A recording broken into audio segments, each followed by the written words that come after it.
Yeah. Ay, ito to. Ano natin yung, 550 volts max. So short circuit current na lang ako doon ka sa volt, saka number of ano. Okay. Sige. Ulit? Practice muna natin. So, ang maximum DC input niya is 550 volts, makikita niyo naman sa specs.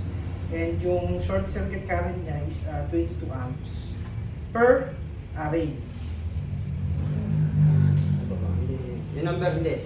Sa ano ka, sa voltage, number of panels. Hindi kasi natin sure yung hindi ako confident sa panels eh. Recommended. Since ito ay 6 kilowatt capacity, hanggang 10 tayo. Pwede. Ang recommended dating panels is 10 panels. Since ang capacity po nito ay 6 kilowatt. Okay. Na kung 550 watts. Kung 550 watts. 11 pa nga eh. 11 panels. 11. At kung mag-exceed naman tayo, ang pinakasagad lang mo talaga nito ay 9 kilowatt.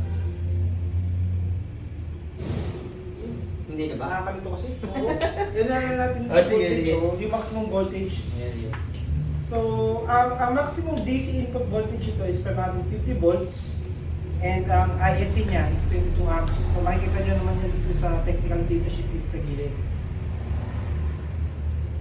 Tapos, VOC at saka ISC.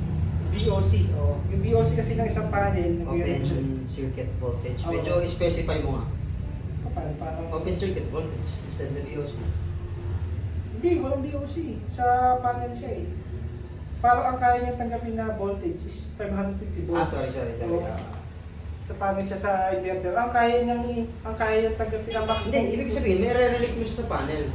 Gawa ng volt, ang VOC nun, kapag nag-add up, yun yung max. Pwede. Oo. So, if yung panel nyo is Ulitin mo. parang ganun. So, okay. So, ang max, okay. So, ang max PV input nito is 550 volts. So, typically, yung mga ganitong panels na mayroong VOC o open circuit voltage na 50 volts. So, kaya Wala tayo ng ilaw.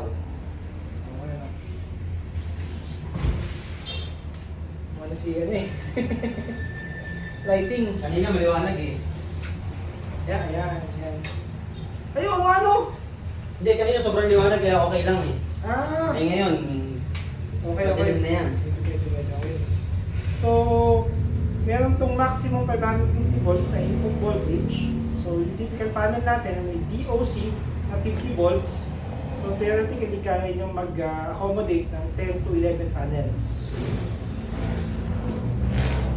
I see. Dahil ang kanyang... Na VOC na 50 volts. Bagit mo ba? Oo. Hindi, isa pa nga. Tuloy ako nagalap. Okay. So, Ano ba eksakto nun? Tignan ko nga saglit. Para eksaktuhan ng mga point something. So, pati point, ano yung kita natin? Open circuit voltage. 49.72. 49.72. Okay. 14.12 naman ang ISC. Pero theoretically, pwede talagang magdagdag eh. Hindi nga siya maaari. Ang problema nun, siyempre, out of the box, out of the book, knowledge eh, mahirap bitawan eh. Kasi as per TDS, yun na dapat mong ilagay. Kasi may posibilidad din talaga na ma-reach yung VOC. At maging dahilan ng pagkasira. Oo, pumasama kasi magsabi tayo ng o sabihin na natin yung max na kung 550 volts hanggang 11. Kung ang VOC is 11. Huwag na lang natin sabihin na magdagdag. Kasi parang hindi taga siya reko eh. Think ka. Pero kaya niya. Yun nga lang siya, out of the box thinking ng mga installer na hindi naman talaga na-reach siya, pero possible ma-reach. Pero siguro sa isang taon Sa isang perfect condition. Oo, sa isang perfect condition, kayang ma-reach yung yung 49.72 volts na VOC. Kung unit times 11, ma-reach niya yung 550. Possible hindi naman siya masisira. Mamamatay inverter. Kasi na-reach niya yung 150 volts eh.